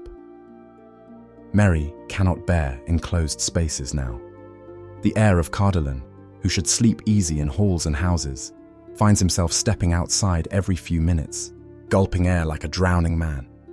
He's seen the fate of his own people, their bones turned to ornaments, their honor twisted into hunger. From this moment forward, every choice he makes will be shadowed by this knowledge. We are all closer to the grave than we know. Pippin flinches whenever the world goes quiet. The youngest Took, once delighted in peaceful moments, now fills every silence with nervous chatter, with song, with anything to keep the whispers at bay. His laughter, when it comes, carries a new edge, the sound of someone who has learned that even joy can be temporary. Sam checks every shadow twice now, his eyes always moving, always watching. His loyalty was once simple and pure. Now, it's been forged in ice and fear. He's felt his master's life ebbing away and knows, with a certainty that cuts deeper than any blade, that love sometimes means standing between someone and death, even when your own hands are shaking. This is what the Barrow has made them, witnesses. They have looked into the face of absolute malice and lived to tell of it. They've felt their strength drain away, their will crumble, their very souls grow thin, and they have endured. In the space of one terrible night, 4 gentle hobbits have become something Middle-earth has never seen before. Ordinary hearts that have touched the deepest evil and refused to break. They carry winter in their bones now, but winter, Tolkien knew, brings a terrible gift, the knowledge of what you can survive. Spring means something only after you've felt death's fingers on your throat. This is the moment when the fellowship truly begins, not in Rivendell with oaths and ceremony, but here, in a field of ancient graves where 4 friends learn they would rather die together than live apart. They are marked now, scarred, changed, but they are also something more. Survivors who still choose hope, warriors who still choose mercy, hearts frozen, yet refusing to grow cold. Look at them, small, shivering, forever altered, and absolutely unbreakable. But even the darkest night can leave gifts for those brave enough to face it, and Tom Bombadil has something waiting, something that will turn their suffering into strength. But even in the darkest barrow, Providence works in secret. Tom gives each hobbit a sword, blades for the journey ahead. These aren't just weapons. Forged in Westerness, shaped in the wars against the Shadow, they're relics of Numenor, a lost age's last answer to darkness. One blade, given to Merry, will break the Witch King's spell on the fields of Pelennor, a doom that began here, in the Barrow Downs' cold heart. Evil, seeking to entrap, has armed its own defeat. This is Tolkien's irony. The bitterness of the past becomes the future's answer. In Middle-earth, even monsters are tangled in the story's redemptive weave. The Barrow-Wight is gone, but its chill lingers. In dreams, in memories, in the choices the hobbits make all the way to Mount Doom. This is how trauma works in Tolkien's world. Not as a wound that vanishes, but as a shadow that stays. Monsters are never truly defeated, only resisted, only endured. Tolkien learned this from Beowulf, where monsters are the test and the heart of the story, not distractions from it. The Wight is Middle-earth's echo of Grendel, of the dragon, of every ancient terror that lingers long after its defeat. In our own time, this rings true. The past never fully lets go. History, when ignored, returns as anxiety, as division, as ghosts we carry. Every civilization fears the desecration of memory, the return of what was buried. In the Barrow Downs, Tolkien asks, what if our greatest enemy is not new, but what we tried to forget? The reader's journey mirrors the Hobbit's. We carry our own barrows, traumas, griefs, lessons unlearned. What do we do with the cold that lingers? Tolkien's answer is both hard and hopeful. Death is not the end of evil, but evil is not the end of hope. The challenge is to carry scars forward, to let them remind us that memory, courage, and generosity reclaim the future. Merry's sword will prove this on the fields of Pelennor, when old evil meets the smallest hand. Every reader of Tolkien is haunted, just a little, by the cold that lingers, but also warmed by the light that follows after. The sun rises, but beneath the grass, the earth remembers. The cold that lingers is the price of every forgotten grief. Yet, in that chill, if we dare to face it, there is a gift waiting for us all. Next time on Monsters as Mirror. We leave the barrows behind and descend to the dark waters before Moria. Something waits beneath the surface, the watcher in the water. What secrets hide in the deep, and what happens when terror has no face. Join us for the next chapter, and remember, in Middle-earth, danger always lurks where you least expect it. Some monsters haunt memory. Others have none at all. The Watcher doesn't know you. It just knows you're here. A tentacle erupts from black water, pale green, luminous, alien. It coils around Frodo's ankle like a living manacle. The ring-bearer screams. The pool explodes into chaos, 20 arms thrashing, grasping, hungry for hobbit flesh. This is the Watcher in the water. In 60 years of Middle-earth scholarship, no one can tell you what it is. No classification, no explanation, no weakness to exploit. Just a thing that should not be, lurking in water that doesn't belong, waiting for anyone desperate enough to try the doors of Moria. Most fantasy gives you monsters you can understand and defeat. Tolkien gives you forces that defy every attempt at explanation. Why? Because some fears are too primal for names. Some terrors grow stronger in the dark spaces between knowledge. But here's what's chilling. This isn't just any monster. It's a glimpse into forces older and fouler than Sauron. A fragment of the void before light, before hope, before anything you could call good or evil. The Watcher in the water isn't just Tolkien's most mysterious creature. It might be his most terrifying. If you watched our last episode on the Barrow-WIGHTS, you know Tolkien had a theory about monsters. To understand why the Watcher works so well, we need to go back to 1936, when Tolkien delivered his most famous lecture, Beowulf, the Monsters and the Critics. His radical claim, monsters aren't the borders of myth, but its molten core. Remove Grendel from Beowulf, and you don't fix the poem, you break its spell. While scholars wanted to civilize the old stories, trimming away pagan monsters, Tolkien saw deeper. Monsters weren't flaws to explain away. They were the test of courage, the keepers of mystery, the very thing that made stories great. Fast forward to Middle-earth, where Tolkien puts theory into practice. The Watcher in the water defies classification, terror made manifest. After one encounter, Middle-earth suddenly feels vaster, more perilous than any map could show.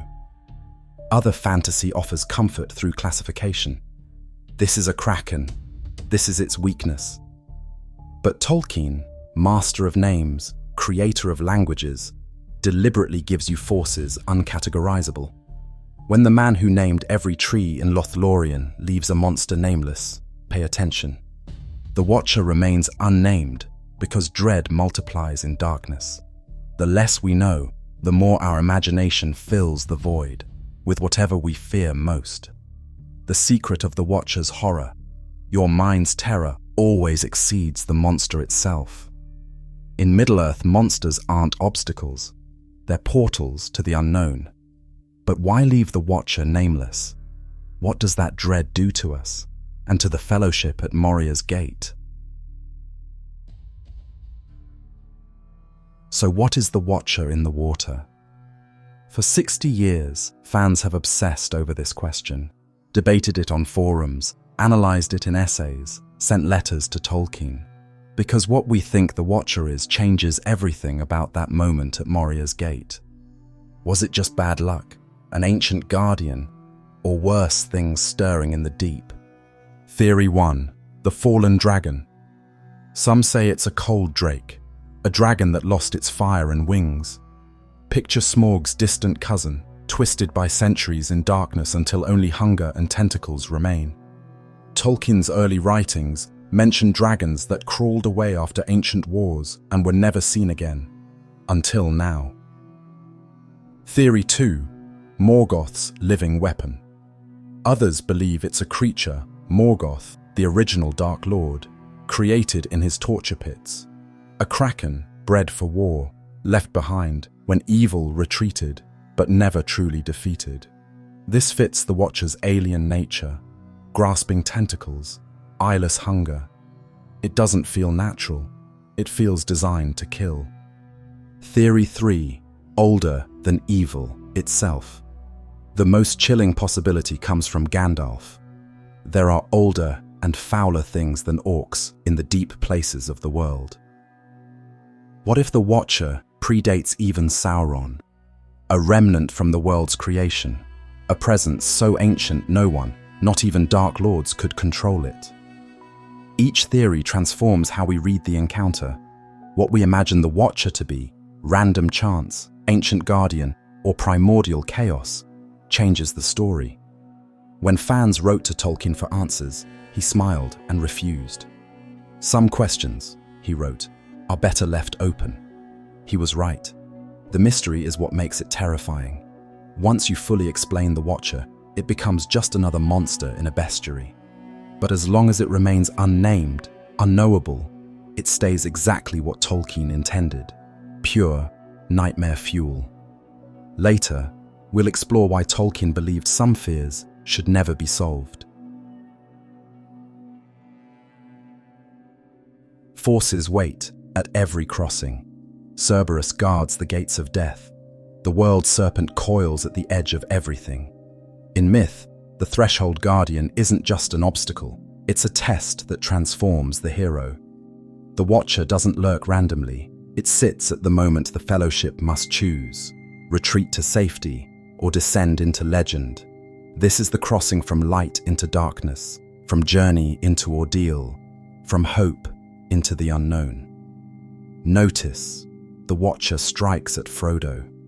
Not Aragorn the warrior, not Boromir the soldier, but the small hobbit carrying the greatest burden. Is it the ring's call that draws the tentacle? Or does the world itself always test those who bear the heaviest loads? The mythic pattern is merciless. To pass the threshold, a price must be paid. The Guardian demands tribute, and the ring-bearer, alone among the company, must pay it. There is no prophecy here, no divine protection, just 9 souls at the edge of a black pool and forces stirring below. The threshold waits. The Guardian wakes. And in that moment before the strike, the Fellowship stands balanced on the knife's edge between safety and doom. The silence is absolute. Even their breathing seems too loud. Boromir's patience snaps first. A stone flies from his hand, arcs through dead air, strikes the black water with a sound like a bell tolling. Ripples spread, widen, fade. Nothing. Then the water begins to breathe. A bubble breaks the surface. Another. The pool exhales death.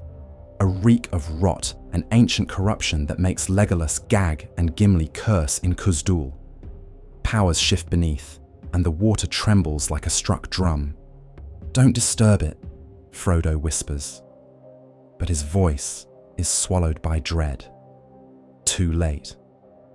The tentacle erupts, pale green, luminous, dripping with slime older than kingdoms. It moves with intelligence, questing, seeking, and finds what it wants: Frodo's ankle. The grip tightens like a living manacle. Frodo screams. The pool explodes into chaos. Water becomes froth, becomes fury. 20 arms shoot forth, grasping, crushing, hungry. The stench intensifies until Sam retches, but still he lunges forward, knife flashing, screaming Frodo's name. "The door!" Gandalf's voice cuts through the pandemonium. "To the door!" Steel rings on tentacle flesh.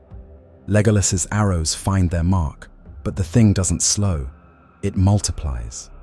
More arms, always more, each strong enough to crush bone. Gimli's axe bites deep, spraying ichor that burns the stone. Aragorn and Boromir hack desperately at the writhing mass, but for every tentacle severed, 2 more take its place. Through it all, Frodo dangles helpless, the ring's chain cutting into his neck as the monster tries to drag him down into the black depths where no light has ever touched. Bill the pony, faithful Bill who carried their burdens through snow and shadow, breaks. The reek, The alien wrongness of the thing sends him bolting into the night, their first loss. But there's no time to mourn. Sam's blade finds the main tentacle. The Watcher's grip loosens for a second. Boromir seizes Frodo, hauls him back from the edge. They stumble toward the gates as the creature's fury shakes the mountains. Behind them, the pool churns with inhuman rage. The thing rises, not fully, never fully, but enough to block out the stars. Tentacles lash the shore, seeking prey that escaped its grasp. Gandalf's staff strikes the timeless door. Stone grinds against stone with the weight of ages. The portal closes, slowly, so slowly, while the Watcher's limbs batter the threshold, desperate to feed. The door seals with a sound like the world's end. In the sudden darkness, 9 hearts hammer. The only sound, their ragged breathing and the distant fury of a presence denied its prey. They are safe. They are trapped. The horror that drove them in now guards the only way out. Ahead lies Moria's black heart. Behind them waits a thing that knows their scent, their fear, their weakness. The threshold is crossed. The price is paid. And somewhere in that crushing darkness, each member of the Fellowship realizes there is no going back. The Fellowship escapes into Moria's darkness, but their encounter with the Watcher is only the beginning. Later, much later, when Gandalf returns from the abyss, he will speak words that cast this moment in a new, terrible light. There are older and fouler things than orcs in the deep places of the world. Suddenly, the Watcher becomes far worse than a monster. It becomes a glimpse into the abyss. Picture the beginning of everything, before the sun, before the world took shape, when creation was still raw music in the void. Morgoth was there, pouring his malice into the song, breeding things in darkness no one has ever seen again. Some he shaped for war, others he simply unleashed, and the world itself had to change to accommodate them. The Watcher could be one of these, a survivor from before memory. But what should terrify you? Deep in Moria, another primordial evil waits. The Balrog, once a spirit of light, now a demon of shadow and flame. 2 ancient terrors, side by side in the same mountain's heart. This is no coincidence. Moria isn't just a tomb, it's a wound, a place where the darkness of the First Age never healed, where the world's oldest nightmares gather and fester. Some scholars believe the nameless things, the Watcher among them, are worse than Morgoth's creations. They think these creatures are fragments of chaos, remnants from the music of creation. No hand, divine or damned, ever shaped. If they're right, the Watcher isn't evil the way Sauron is. It's far more alien, an echo of the void before anything existed. Even Sauron, for all his power, is comprehensible. He wants to rule, to dominate, to impose his will. You understand his evil because it mirrors our own capacity for corruption. But the Watcher doesn't want anything you could name. It simply is, a piece of primordial hunger that existence itself couldn't fully digest. When Gandalf speaks of things older than Sauron moving in the world's depths, he means creatures that remember the darkness before dawn. Things that make the Dark Lord seem almost small. By leaving the Watcher unnamed, Tolkien preserves the essential truth. Middle-earth, like our own world, will never be fully mapped, never completely safe, never entirely understood. There are always depths left to dread, and in those depths, older hungers are stirring still. After all that cosmic dread, here's relief. Tolkien chose this terror. He could have explained the Watcher, given it a name, a history, a neat classification, but he understood what modern fantasy often forgets. Mystery is more powerful than explanation. Terror, like hope, grows in shadow. Look at his pattern. Tom Bombadil's true nature remains undefined. The blue wizards vanish into the east with no return. The Ent's awakening stays a riddle in forgotten song. Again and again, Tolkien leaves doors unopened, questions unanswered. When fans demanded clarity, "Just tell us what the Watcher is," he smiled and refused, sometimes playfully, sometimes firmly, always with the same wisdom. A story loses power when every secret becomes a footnote. The Watcher isn't a puzzle to solve. It's a reminder, even in the deepest lore, some shadows deserve their darkness. There's strange comfort in this, in knowing the master of Middle-earth preserved its mysteries. The terror we feel isn't accidental. It's crafted, intentional, chosen, and that makes it somehow more bearable. But here's what makes Tolkien brilliant. Monsters in his world aren't just obstacles, they're engines. The Watcher's attack doesn't just threaten the Fellowship, it transforms their journey. Feel the weight of that gate slamming shut, stone on stone, but also the sound of destiny narrowing. The horror outside becomes the reason they must face the horror within. This is Tolkien's signature move. The Barrow-Wight doesn't just menace the hobbits, it arms them with enchanted blades, one of which will wound the Witch King and change the war's fate. Terror becomes the source of salvation. At Brunan's Ford, the Ringwraith's pursuit forces Frodo into water that will wash them away. At every turn, monsters push the story toward hope. The Watcher seals more than Moria's door. It seals the Fellowship's commitment. No retreat, no safe path home, only forward, into legend. And in that dark certainty, hope begins to grow. Because if they must face the darkness ahead, at least they face it together.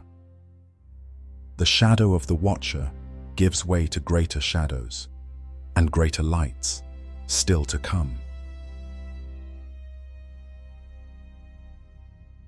So why do we return to that black pool long after the story moves on? Because the Watcher is more than Tolkien's monster. It's our own. That fear of the unnamed, the unknown, the depths we dare not plumb. Every threshold we cross in life carries the same risk, that old hungers wait just beneath the surface. But here's what Tolkien teaches. Some mysteries are meant to remain unsolved. Some depths are meant to stay uncharted. The world, like ourselves, is never fully mapped, never completely understood. And that's not a flaw, it's a feature. For Tolkien, haunted by war and loss, evil wasn't always meant to be fought and defeated. Sometimes it must be endured, outlasted, left behind for others to face. Not every monster is slain, some are just survived. We all have Watchers in our lives, unnamed fears that surface when we're most vulnerable, most committed to crossing some dangerous threshold. The question isn't whether they exist. The question is whether we'll let them stop us from moving forward. The Fellowship didn't defeat the Watcher. They survived it, learned from it, and kept walking deeper into their story. Maybe that's enough. Maybe that's everything. The ripples settle. The pool grows still. But somewhere in the depths of every story, including your own, the Watchers are waiting still. Not to destroy us, but to test us. Not to end our journey, but to make sure we're worthy of what lies ahead. Next time on Monsters as Mirror, from the unnamed terror of the depths to the greatest named terror of the skies, Ancalagon the Black, whose shadow once darkened the very heavens. This is Middle-earth unveiled. We treasure the time you spent with us. From a nameless thing beneath the water to the dragon who blotted out the sky, Ancalagon is not an enemy. He's the end. What if the apocalypse had a wingspan? Picture this. You step outside on the most beautiful morning in history. The sky is infinite blue, the world spread out like a promise. Then you look up and watch creation break. And Calagon the Black, the winged death, the dragon at the end of all things. When Tolkien's contemporaries pressed him about his monsters, he would smile and deflect. But about this one, the greatest dragon who ever flew, he was deadly serious. Before the rising of the sun, Eärendil slew Calagon the Black, the mightiest of the dragon host, and cast him from the sky, and he fell upon the towers of Thangorodrim, and they were broken in his ruin. 23 words. They describe the end of an age. Notice what Tolkien doesn't say: how big Calagon was, what he looked like, how the battle unfolded. Just this: when he falls, he breaks mountains, not damages them, not destroys them, breaks them in his ruin. This isn't just the death of a dragon. It's the moment when wonder itself becomes too dangerous for the world to contain. But here's what chills the marrow. Calagon isn't Tolkien's first dragon. He's the last. The final answer to a question the professor had been asking his entire career.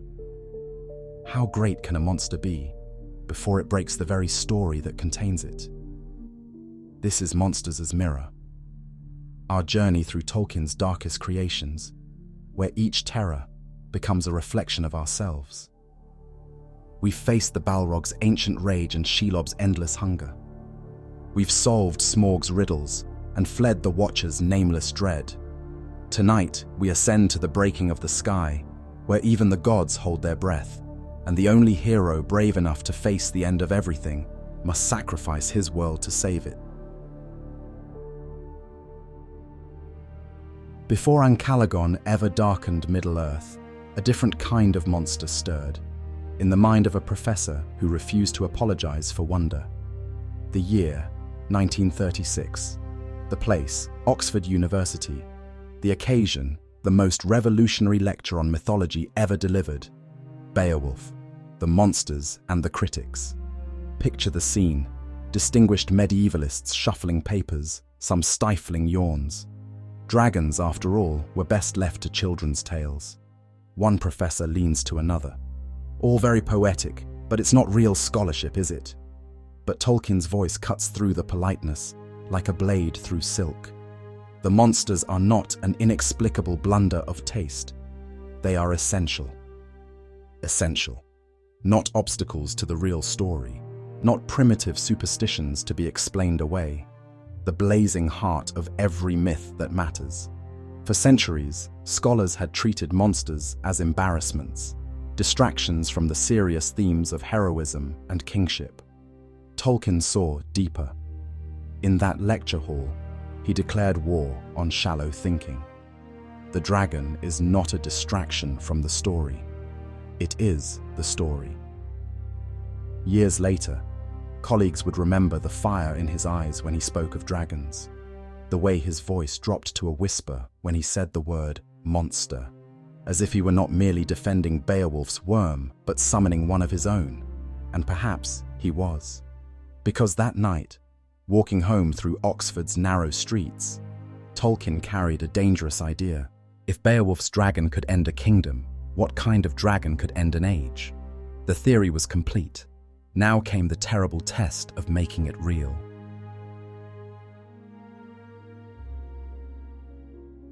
Every age summons its own monsters. Glaurung the Golden, father of dragons, slithering through Turin's nightmares. Master of lies, weaver of curses. When he speaks, heroes forget their names. When he dies, the very silence is a wound.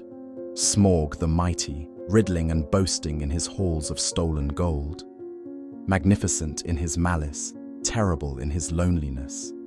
A dragon who could be outwitted, but never ignored. The Balrog of Morgoth, ancient as the mountains, wreathed in shadow and flame.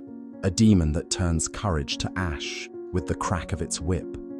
Each of these was a world-ending terror in its time. Yet imagine them all together. Glaurung's cunning, Smaug's greed, the Balrog's wrath. and still their combined shadows would be dwarfed by Ancalagon's wingspan. Listen to the arithmetic of Apocalypse. When Ancalagon falls, he doesn't just die, he breaks the landscape of the world. Thangorodrim, 3 volcanic peaks that pierce the sky like spears, are shattered in his ruin. Not damaged, not toppled, shattered. Tolkien doesn't describe Ancalagon's size because no words could contain it. Instead, he shows us the hole his death leaves in the world itself. But here's the genius. This isn't just about scale, it's about cost. Every previous dragon could be defeated by a hero with enough courage. But Ancalagon, the only being mighty enough to face him, must abandon the world to save it. This is Tolkien's final exam in monster making. The question he set himself: how do you create a creature so vast that its defeat changes the rules of reality itself? The answer soars above us on black wings, blotting out tomorrow. In the trembling moment before Ancalagon's roar, even the Valar, the gods themselves, hold their breath. Below, the host of the West falters. Morgoth's armies have driven the free peoples to the very edge of hope. Balrogs stride through burning cities. Orcs feast on the corpses of kings. And then, the sky tears open. Ancalagon descends, not flying, but falling upward, a gravity of malice that pulls darkness after him. His wings don't beat so much as they reshape the air. His roar doesn't echo, it rewrites the laws of sound. Every eye turns skyward. Even the bravest warriors fall to their knees, waiting for the end. But above the terror, a new light stirs. Erendil the mariner. Once, he sailed mortal seas in search of the undying lands. Now he commands the winds of heaven itself. His ship, Vingelot, blazing with the captured fire of a Silmaril, the last pure light in a world gone dark. This is no ordinary hero facing an ordinary monster. Erendil has already died to his old life. To reach the Blessed Realm and plead for Middle-earth's salvation, he had to surrender his mortality, his home, his chance to ever walk among his people again. He is less than he was, and infinitely more. The aerial battle begins. Dragons and eagles clash in a storm of fire and feathers. From below, armies see only flashes, light and shadow, hope and doom, spiraling through the sky. Listen to Tolkien's description of the battle. There was battle in the air all the day, and through a dark night of doubt. A dark night of doubt. For 24 hours, the fate of all creation hangs in the balance. Not just Middle-earth, but the very possibility that good can triumph over absolute evil. Inside that shining ship, what does Erendil feel? The weight of every prayer ever whispered. The terrible knowledge that if he fails, darkness will claim not just this world, but the memory of light itself. And then, at the moment when night seems darkest, when even the morning star wavers, before the rising of the sun, Erendil slew Ancalagon the Black. Notice the timing. Before the rising of the sun. The victory comes not at noon, when heroes are strongest, but in the darkest hour before dawn. The light wins, but only just. And the cost? Erendil can never come home. He is exiled to the sky forever, sailing the heavens as the morning star. A reminder that some victories demand everything. A dragon falls burning from the sky. Mountains shatter. The first light of a new age catches on broken stone. And high above, a lonely ship sails on, forever. This is Tolkien's answer to every shallow monster story. The greatest evils can only be faced by heroes willing to sacrifice not just their lives, but their worlds. But Ancalagon doesn't spring from Tolkien's imagination alone. He stands at the crossroads of every culture's ultimate nightmare. Jörmungandr, the world serpent of Norse myth, whose body encircles the earth. At Ragnarök, he will rise from the ocean, poison the sky with his breath, and bring about the twilight of the gods. Nidhogg, the dragon who gnaws at the roots of the world tree, whose patient corruption is entropy itself. Not swift destruction, but the slow, inevitable grinding down of hope. Beowulf's dragon, whose treasure lust mirrors his slayer's glory hunger. A monster whose death is also the hero's doom, leaving nothing but ashes and song. Typhon of Greek myth, the storm giant whose wings darkened the heavens, whose 100 heads breathed fire and spoke in the voices of every beast. Even Zeus trembled before him. Each culture dreams its own version of the final enemy, the monster that doesn't just threaten heroes or kingdoms, but reality itself. Tolkien gathered these archetypal fears and forged something new, a dragon whose defeat doesn't restore the status quo, but changes the nature of what's possible. Because here's the secret that sets Ancalagon apart from every other ultimate evil. He's beautiful. In Morgoth's halls, Ancalagon began as something glorious. The greatest of the Maya, spirits of fire and air, shaped into dragon form. Before he became the winged death, he was winged majesty. This is Tolkien's deepest tragedy. Evil doesn't create, it corrupts. The most terrible monsters were once the most wonderful beings. Ancalagon's fall doesn't just end the threat of darkness, it ends the possibility of such dangerous beauty existing in the world. And with that silence, something precious dies forever. Erendil's triumph saves Middle-earth. It also diminishes it. This is Tolkien's most bitter wisdom. Every victory against ultimate evil costs something irreplaceable. The dragons retreat, but so does wonder. Watch what happens after Ancalagon's fall. The sky grows smaller. The songs lose their highest notes. Children born in the New Age will hear tales of dragons and smile indulgently. Surely such things never really existed. Centuries later, a hobbit named Bilbo will face SMAUG the Mighty and think himself terribly brave. And he is. But SMAUG is to Ancalagon as a candle flame to the sun.